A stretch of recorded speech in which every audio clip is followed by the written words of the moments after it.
As long as you are pursuing what is right, everybody will go with you because the legislator is insecure in his place. He knows that his people are without job, and that's what he wants. He wants development.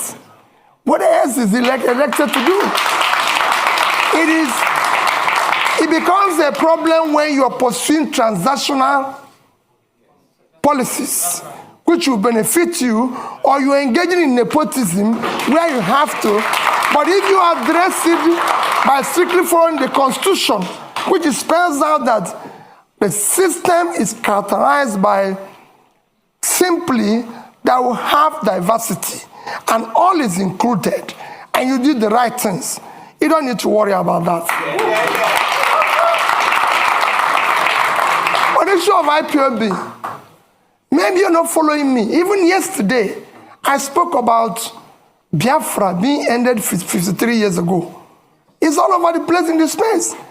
I condemn all agitators, but in condemning them, you have to look at what brought about these agitations all over the place. It's not only IPOB. We have Yoruba Nation movement. We have all sorts. When you have created this level of massive poverty, where 63% of your population is poor, you're going to create all sorts of problems. I was speaking to a British minister this morning. I said we have about 40% unemployment.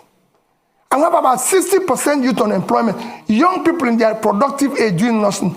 If you have 15% unemployment in Britain today, you're going to have massive, remember, agitation. Nobody will be able to leave his house. So what you're seeing is a cumulative effect of leadership failure over the years, which will be solved by good governance. When people start seeing justice, fairness, and inclusive government and doing the right thing, all those things will start reversing itself. And that is what me and that is offering. I will talk and discuss with all agitators. There's nothing wrong in that. People agitate even in my house, and I'll talk with them.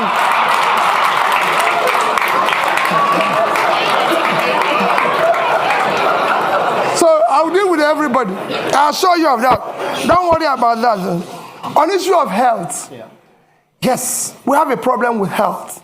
We have underinvested, and because our government have not prioritized our development agenda, everybody knows that the only measure of development that is recognized globally today is Human Development Index. And this is hinged on 3 items. Life expectancy, which is health. And we are low in that. Nigerian life expectancy today is about 50-something, as against the global average of 72. So we're low. Same in education. So it's to prioritize that. I just gave somebody an example.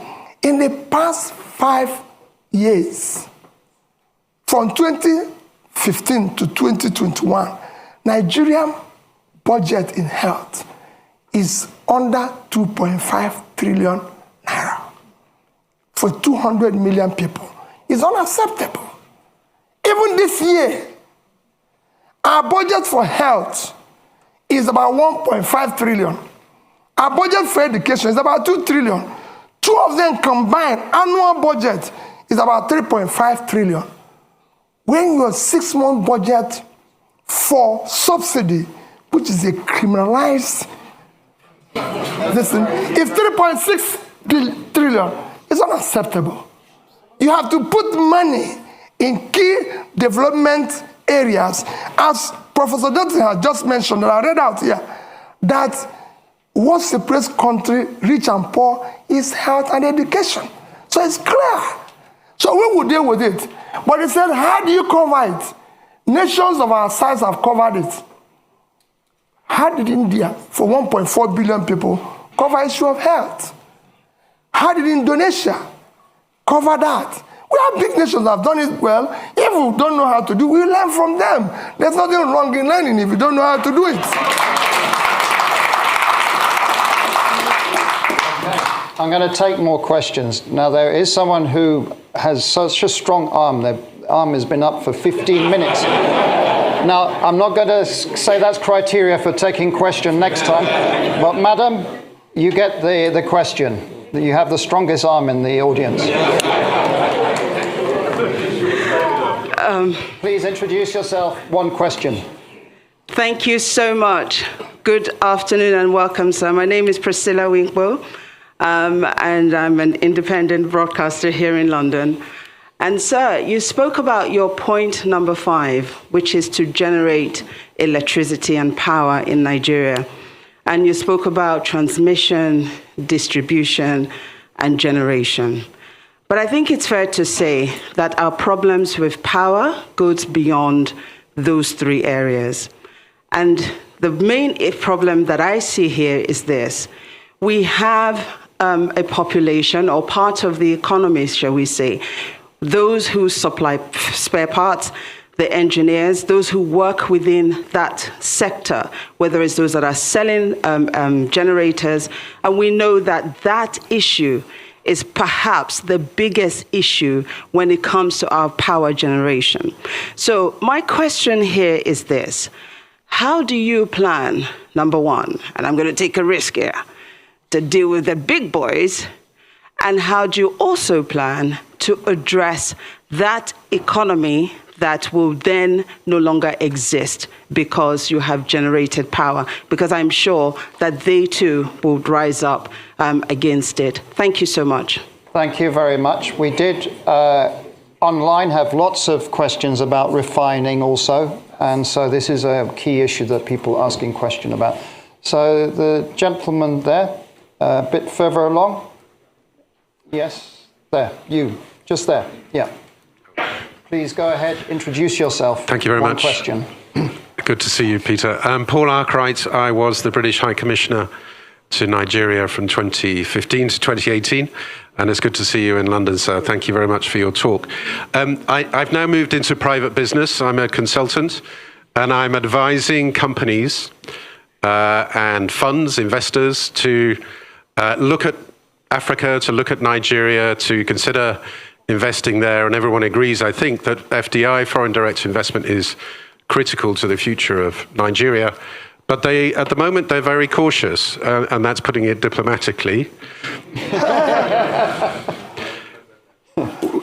When you become president, sir, could you tell me the sort of 3 things you would do in the first, let's say, 100 days, which would send the right signal to foreign investors to look again at Nigeria, not just look again at Nigeria, but to invest in Nigeria? Because as you know, I'm one of Nigeria's strongest supporters, and I think this is a country which is worth investing in. Thank you. Okay. And I will come back to this side. The gentleman just there. You, sir? Just there. No. Behind, sorry. You're the lucky one. One question, short, please. Give your name. Good evening. It's William Owomayi, the UK's young ambassador to the Commonwealth and a member of Chatham House.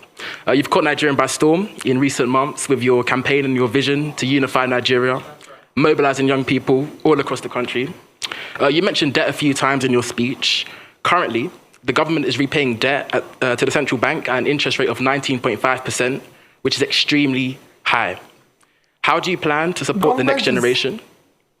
The government is paying? Repaying the central bank debt by 19.5% interest rate. How do you plan to support the next generation by dealing with the debt repayment crisis? And also, how do you plan to deal with tackling financial transparency in Nigeria? The central bank hasn't released its balance sheet in about 3 years. Thank you. There you go, Peter. 3 questions. Let me start with my sister there.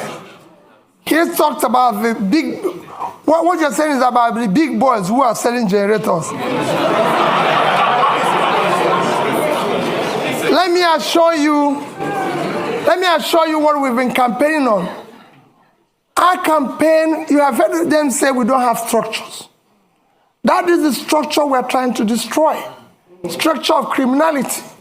That is what I mentioned. That Nigeria is being held captive that structure is structured of impoverished Nigeria. We will dismantle it. It will not be there. I assure you of that. We're going to turn around the power sector. Nigeria generates about, today, 56,000 megawatts of electricity for 200 million people. And South Africa, the second biggest in terms of economy in the continent, 5 to 6,000. 5 to 6,000, that's been 5 to 6,000, sorry. And South Africa, the second biggest economy, 60 million people, generates about 40 to 50,000. And South Africa, in the past 3 months, have declared emergency in power and said anybody can generate up to 100 megawatts without license. So somebody who is 60 million, generating about over 40,000, declared emergency. What do you think somebody with 2 million people generating 5 to 6,000 will do? War. I'm going to declare war on power, and I'll solve it. Anybody who stands on the way, so be it. Bringing back foreign investor is very simple, Paul. Foreign investor is like bee and honey. All you need is to create honey. The way bee will find the place is very simple. Foreign capital is scared of corruption. Is scared of bad policies. Is scared of where there's no rule of law. You need to put a regulatory environment that makes it conducive. You need to secure it.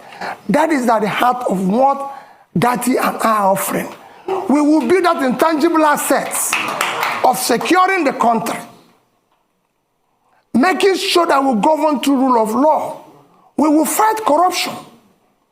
Dati have a record that is the only National Assembly member who refused to buy property of government when it was offered to all National Assembly members. You can go and look at his record.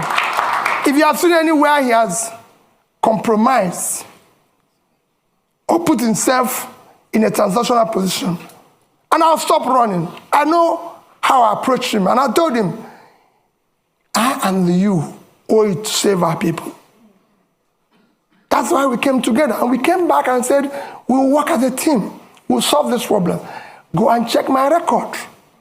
I've governed the state for 8 years, and I've challenged everybody. Paul, you were there. I've been the only governor till today. The day I left office, I was not owing salary, pension, gratuity, or any contract or any supplier. And I left the 3 banks in Nigeria, which I say every day. Access Bank of Nigeria, Fidelity Bank of Nigeria, and Diamond Bank. I left over $150 million. I didn't say naira. And I have over 30 billion naira. And Anambra State, you can go and verify anywhere. I've never had a bottle. Anambra State have never bought me. There's no land allocated directly or indirectly by me, and I signed over several thousands of C of O. Anambra has never bought me a bottle of water since I left office. So you can go. We will fight and stop corruption. The first thing about stopping corruption is yourself. If you're not involved, your wife is not involved, your family is not involved, those around you are not involved, you reduce it by over 50%. And that's what I'm going to do. And I'm sure, Paul, you know that. We are committed. We can't disappoint these youths. We must build a new Nigeria. And we'll deal with that. Investors will come back. Those who left, even the young people who are today living, they'll come back. We want to bring them back. Nigerians are prepared to come back if they can find that they have a country to go back to. This green passport, people must be proud to use it.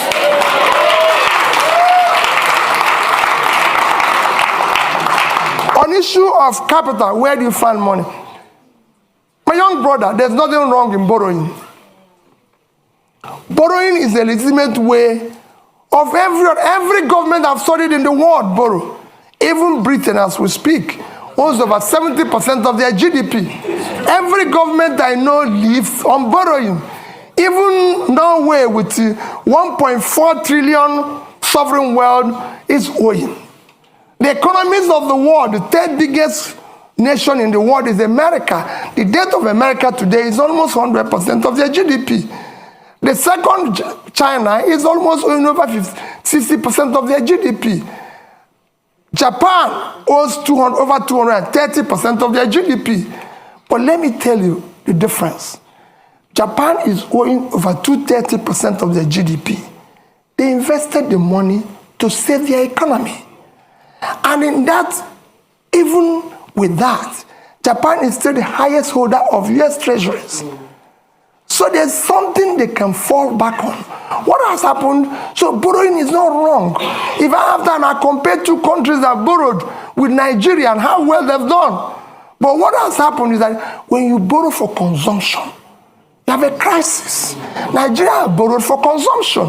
Nigeria in 2015 had a GDP per capita of $2,550. And they were owing about 15 trillion naira. Today, with central bank ways and means, we're owing over 75. So we have grown that debt by about 400%. But our per capita is 2,000. That means that the money we borrowed was thrown away. So that is what I'm going to reverse. We will restructure the debt as it is today. We will restructure it and put it a long time to be able to pay it. I'm a finance person, that is one. And then we will not say, like I said here, no more borrowing for consumption. We will still borrow, people will see it, it will be transparent, it will be for investment. And that's what we intend to do. Countries have been in this situation before. We're not in a situation where other countries haven't passed before. It's a question of showing leadership, and we will be able to solve it. Thank you. I'm coming back. We are now almost around 60,000 people just watching us and sending in questions. So we're trying to be at least a bit inclusive. We have a question from Debo Ademoyo, who is asking, what are your policy ideas on climate change? Do you have a plan for ensuring sustainability in a new government? So that's one question. Then there was a joint question from Miss Etty and Zindi Anthony Levy, and they're asking, insecurity is a major problem. What are your plans in tackling this? What are your plans in terms of security sector reform in Nigeria?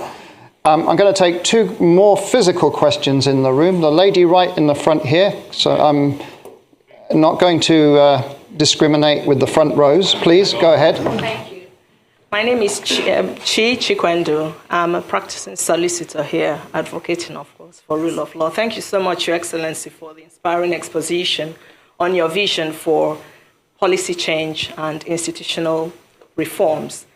It seems to me that it's clear from that if elected president, if and when elected president, your transformation vision to increase the production capabilities across the various sectors mentioned, including agriculture, extraction industries, human resources, will, to a large extent, hinge on the depth of your level of commitment with solidarity and ownership to implement the proposed policy changes and institutional reforms. However, there is no doubt in my mind that Your Excellency is well aware of the prevailing fundamental challenges to those reforms, including clientele patronage, political capture, and the institutionalized corruption that you mentioned. So the question is, how do you intend to navigate these challenges differently from the efforts of previous administrations, particularly with a view to modifying the behaviors of the key players in support of achieving those anticipated outcomes? And I was very warmed when you mentioned you're broadening the scope of youth inclusion and women based on gender issues. So further, how do you intend to quell the current ethnic tensions ravaging our communities and consequently stagnating economic growth and development, and to implement a pragmatic mechanism for dealing with those societal concerns for equal... Okay, please. We need... The longer this takes, the less questions. Madam, please, now. So the question there is, how do you intend to implement a pragmatic mechanism for dealing with those societal concerns for equal access to the services, inclusive participation, and integrating the various ethnic groups? Thank you very much. Thank you. Peter, if you answer those questions, because that was more than one question.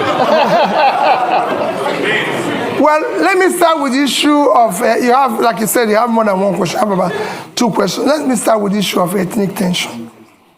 The ethnic tension you see today is based and as a result of injustice, unfairness, exclusion, marginalization. As soon as you start reversing that, they start going down. That is what I said to young men about agitation. As long as you start doing the right things, as long as you start building an inclusive society where people's talent, hard work will match up their opportunity, you start seeing those things go down. There's tension, even in the Western world here. I lived here when the blacks feel excluded. But as the more the government opens up and tolerates and builds an inclusive, transparent, more broad-based, acceptable, they will come down. And we will show, I've said before, we will show compassion. We will show love. Because there's nothing, you're a leader. Don't go away when Bayelsa is under the water. Don't leave Jigawa to die. Don't say, oh, I cannot go to Southern Kaduna because there's a problem. We will show compassion. We will lead from the front. We're not going to walk away. And for me, Borno is part of Nigeria. I don't want to say people, oh, the region is insecure. Nigeria is insecure. Like I told the IDP people in Christmas, I spent my IDP with IDP people in Makurdi in Christmas. And in New Year was another IDP camp in Abuja. And I said to them, as long as Nigerians are in IDP, all of us are in IDP. I will not allow, and I know that you will not allow it, for any Nigerian to remain in IDP while we're sleeping in our mansions. Never. They must go back. On issue of challenges and dealing with them, the challenges you foresee, I've dealt with such challenges at the Anambra level. And I'll show you the same challenges. We're not going to, as long as you're not involved in this transnational governance, you can deal with anybody. And we're not going to compromise. We have an issue, I said, we're at an existential threat that we don't need to. There's nobody, there's no sacred cow. You either be a Nigerian or you can find another country. We have a country with the rule of law. It will be the same level playing field for everybody. I want to solve the problem. For example, I said it without equivocation. I must pull out the poverty that is devastating the north. The vast land in the north is far more in terms of assets and source of revenue generation and exports for Nigeria than the oil. It's very simple. And I give you an example of one state that I use every day. Niger State is 76,000 square kilometers. Precisely 76.3 thousand square kilometers of land. 7 local governments in that state is under control of bandits. I've tried to interview them because they have no job. They have nothing and everything. Niger State is 2.5 times the size of Netherlands. And Netherlands agricultural export last year was $120 billion. Why can't Niger State do 5% of that? They have arable land. And all they get from the revenue, from the sharing, which is the consumption, is less than 50 billion naira. when they have minus their debts and everything. If they earn 6% of 5% of that is $6 billion. At 650, it's about 4 trillion, 80 times what they get from here. We will change it. Somebody talked about tackling insecurity. I've said it extensively. It is our first commitment to first secure Nigeria. Securing Nigeria is not impossible. I secured Anambra State as governor. And it won't be different. I've said we will deal and talk with those we will win, we will talk with those who are winnable. It will be carrot and stick. And those who don't, we will deal with them. We're not going to shy away. Nigeria must be secured. It's a country. Every country must be secured. But we are not going to walk away from the problem. We will deal with it. We have our armies and military used to secure Africa. So this is time to go back and resonate that spirit in which they used to secure Africa to secure Nigeria. And we will deal with it. On climate change, I've always said we'll follow the protocol. And I did mention here about issue of things like planting trees, issues of dredging. These are some of the climate change issues, because as you see today, we have a situation where there's flooding in Nigeria because we've not dredged River Niger, River Benue, and everything. And I've said it consistently. This is not difficult. We've awarded contracts for it in the past. Today, every Egyptian will tell you, no Nile, no Egypt. They have used it to improve the water transportation, which dredging this one will do. And that's along fighting climate change. They've used it for other means, which we will use the same River Niger and River Benue to do. River Niger and River Benue combined is, River Niger is 4,200 kilometers long. River Nile is 1,400. River Benue is 1,400 long. So two of them are 5,600. Nile is 6,650. If Egypt, an African country, can dredge, maintain River Nile, Nigeria is big enough to deal with this, and we'll deal with it. And I assure you, you'll see the difference. It will be clear. Other protocols of climate change will follow it. Where we find difficult, we'll negotiate and talk with other involved in that. We are signatory to it, and it's devastating the world today. So we must follow the protocol. Thank you. The clock is ticking. We're on borrowed time now, but we are going over, as I said. There's right at the front here, there's a gentleman there. I'm going to take 3 questions, and then I think the clock is going to have had its say. Short and sharp, please. Go ahead. I'll keep it short. Hi, good afternoon. My name's Alexis Akwajiram. I'm the managing editor of Semaphore Africa. My question is, if you become the next president, would you seek to keep the current central bank governor or replace him? And please explain your answer. So, the gentleman in the middle there. Yeah. Please. Go ahead. Good afternoon, and thank you for your remarks. My name is Chibuikem Ugongadi.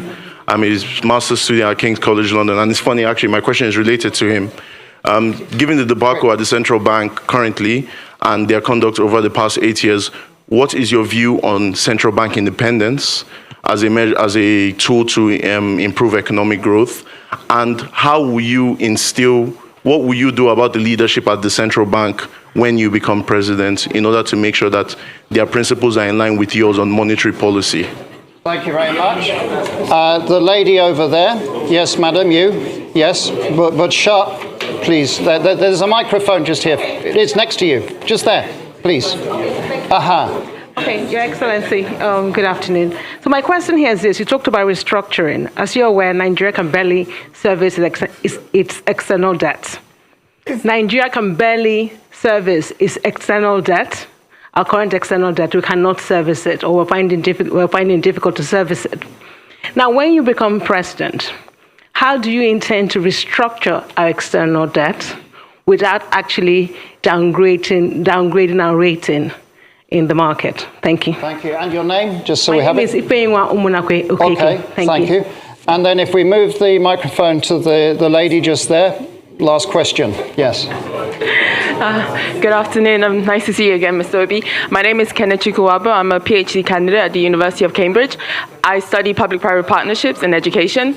I read your manifesto, and it seems PPPs are taking a central stage in education sector. So I wanted to ask, what is your rationale for involving private actors in public education, and what governance structures would you put in place to ensure the accountability of these actors in a sensitive sector such as education? Thank you. Thank you very much. My apologies. We've run out of time now. I'm watching the clock.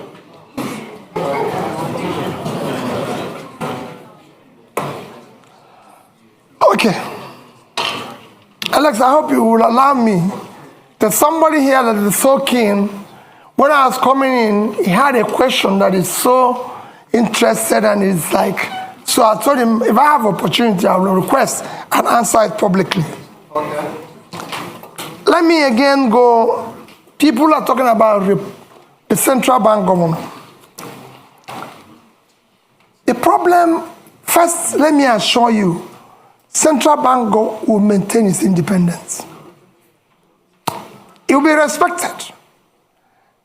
And again, it is not the problem of the person there. Central bank have a role of monetary policy, if I'm right. Then you have this physical space. It's like a street football.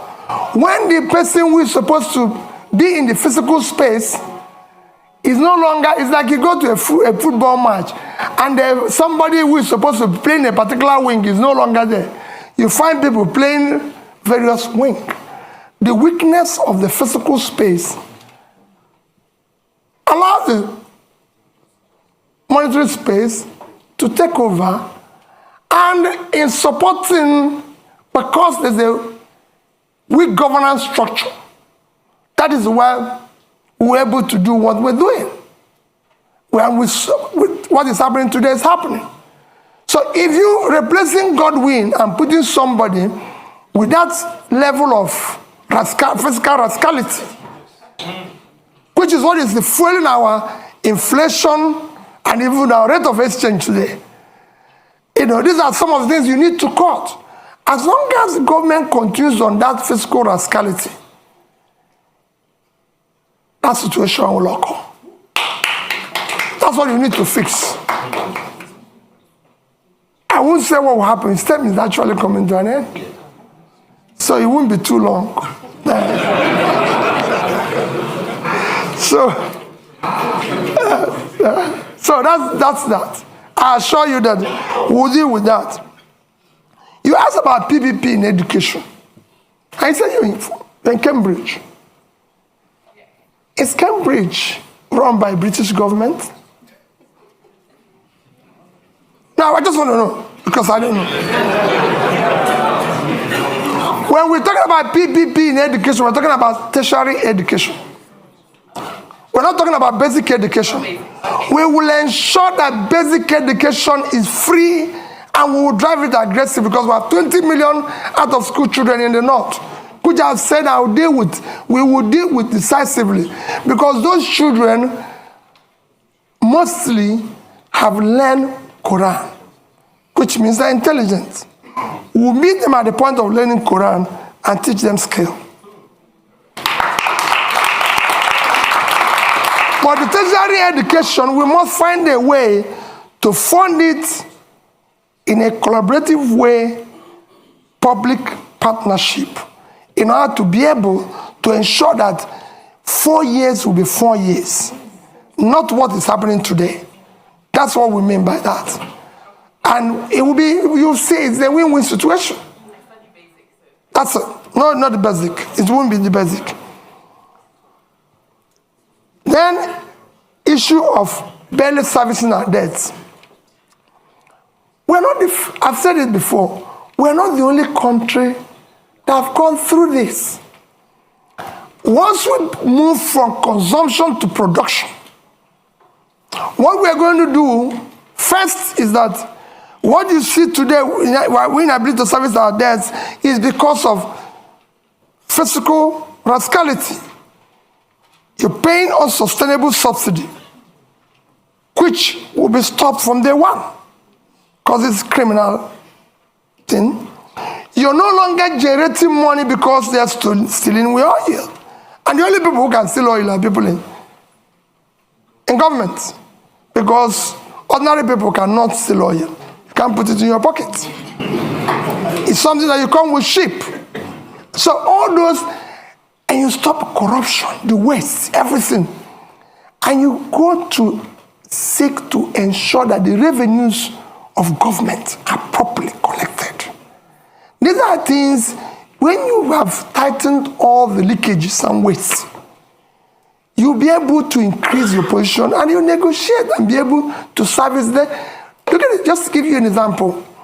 Nigeria is today the only OPEC nation, apart from Venezuela, because of sanction, that is not meeting up its quota. Because over the years of oil theft, the multinationals and everything have not been investing, coupled with the theft and everything. You're not realizing what you're supposed to. Every other nation that is in the same condition was able to bring down their rates and inflation within this period of Ukraine war. I'm not saying it's good to wait for war to be able to get more revenue, but people are taking advantage of it, because it's there. And you can't run away from it. But we couldn't take that advantage. Our situation got worse because of poor management of our own physical space, which will change without an eye.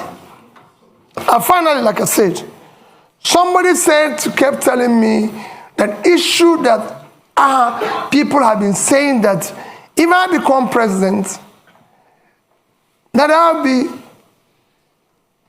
there's issue of being, how do I say, what word do they use? Stingy. Pat knew the question of stingy. How are you going to manage? Because they said you'll be stingy and everything. And let me say it publicly that people don't know what it is all about. At the heart of poverty is capital formation. And you can't go about capital formation without savings. Even in the most developed world, which is why I said that Japan holds highest amount of US treasury. If you listen or you go and read about what Professor Ragnar Nask done in the 50s, he showed it clearly. Capital formation is at heart of poverty. Without capital formation, you have low productivity, low income, and you produce poverty all over the place. What I was doing as governor, I was the best governor in Millennium Development Goals by the UNDP. You can go and check that. It's there. I won a prize for the best road network. I won the Gate Prize back to back on health. You can go and see what I did in health. Build scratch, teaching hospitals and everything. Improved #1 in education. And above all, I was able to save because I believe in future generation. If you look at that savings, I said future generation funding because we want to have proper capital formation to drive tomorrow. If I have opportunity in Nigeria, no matter what we do, we'll do the same thing. We must save for tomorrow. Because that's how you form capital to turn around tomorrow.